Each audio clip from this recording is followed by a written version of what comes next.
हाय मैं मर ही जावा जो तुझको ना पावा। मेरे दोस्त मरना नहीं है, आइए सवाल बनाते हैं। देखिए, डरना भी नहीं है और मरना भी नहीं है। और जिसको आना होगा वो आएगा और जिसको जाना होगा मेरे दोस्त जाएगा। तो उसके फेरा में मरना नहीं है। अगर लड़ने मरने का इतना ही शौक है तो आप यहाँ लड़िए मरिए, उस पे नहीं मरिए। वो बेकार की बातें है, उससे कोई फायदा नहीं। आइए हम सवाल पे आते हैं। हाँ, 26,000 रुपया 2 भागों में इस प्रकार निवेश किए गए हैं। पहले भाग का 10% से 5 साल और दूसरे भाग का 9% 6 साल। इस तरह से एसआई साधारण ब्याज पर कि दोनों भाग बराबर हो जाए।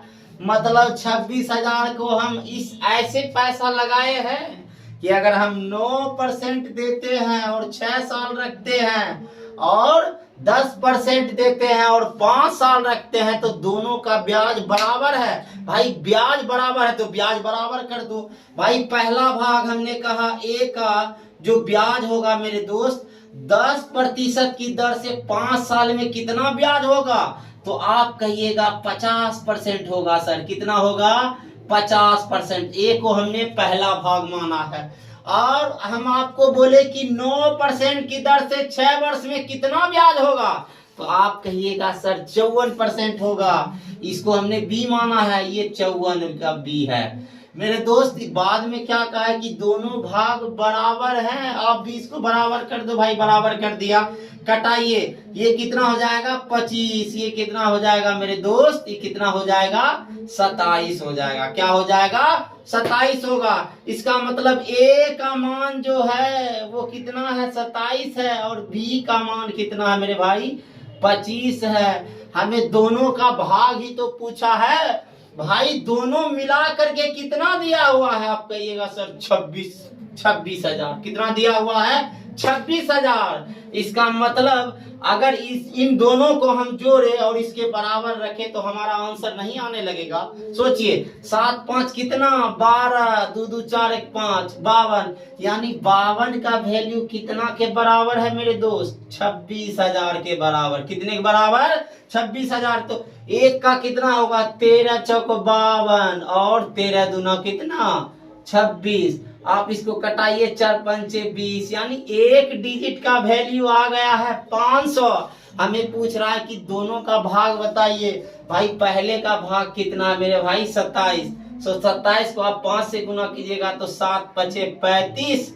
और क्या हो जाएगा? 5 दूना 10 और 10 3 कितना? 13। 13,500। जब 13,500 एक आया है और टोटल हमारा 26,000 में है जी। जब एक का 13,500 है तो टोटल धन हमारे पास है 26,000 मेरे दोस्त।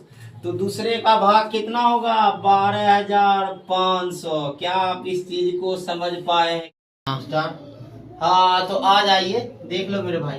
12,600 रुपया को 3 भागों में इस तरह निवेश किए गए हैं कि पहले भाग का 2% की दर से 3 वर्ष का ब्याज। भाई 2% के दर से पहले 3 वर्ष लगा तो क्या परसेंट?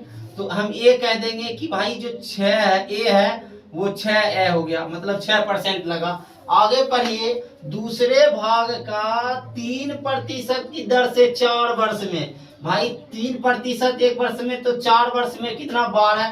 तो 12 बी हम लिख सकते हैं। क्या? 12 बी। आप लिखते जाइए मेरे साथ आप भी। तीसरे भाग का 4% की दर से 5 साल। तो भैया तीसरे साल का लग गया तो हम यहाँ कहेंगे कि तीसरे साल का 5 साल के लिए लगेगा तो कितना लगेगा? तो 4 की दर से कितना लग गया? तो कहिएगा 20%। तो सी हमारा 20 हो गया। अब लिखेंगे यहाँ 20 सी। कहा है कि तीनों का साधारण ब्याज बराबर है मेरे दोस्त। आप इसको बराबर कर दीजिए ऐसे और इसको अनुपात के रूप में आप निकाल लीजिए। आपका आंसर आ जाएगा। प्रत्येक भाग का साधारण ब्याज क्या होगा? 12,600 रुपया इन्होंने लगाया है। तो इस चीज को हम कैसे करेंगे? तो आप कैसे कर सकते हैं इस चीज को? ए बट्टा कितना हो गया? 6। ये हमारा क्या हो गया? बी बट्टा 12। ये हमारा क्या हो गया? बराबर सी बट्टा 20। आप इसका एलसीएम लो, इसको सेटिस्फाई करो। आप पहले आप एलसीएम लेंगे, कितना से क्या करें, पहले आप देख लीजिए। 2% की दर से 3 वर्ष के लिए 6 लगा, दूसरे भाग के लिए 3% 4 वर्ष के लिए लगा, ठीक है। 4 वर्ष के लिए 5 साल के लिए लगा, ठीक है। तो आप पहले इसको कर लीजिए, आप इसको सेटिस्फाई कर लो। तो 6, 12 और 20 का हम एलसीएम ले लेते हैं, तो कितना हो जाएगा भाई, 20 गुना 2 40, 20 या 60 ले लीजिए, 60 ले लीजिए। इसका एलसीएम कितना आएगा, 60। आप इसको 60 से गुना कर दो, डी कितना हो गया, तो ए कहिएगा हो गया 10 हमारा।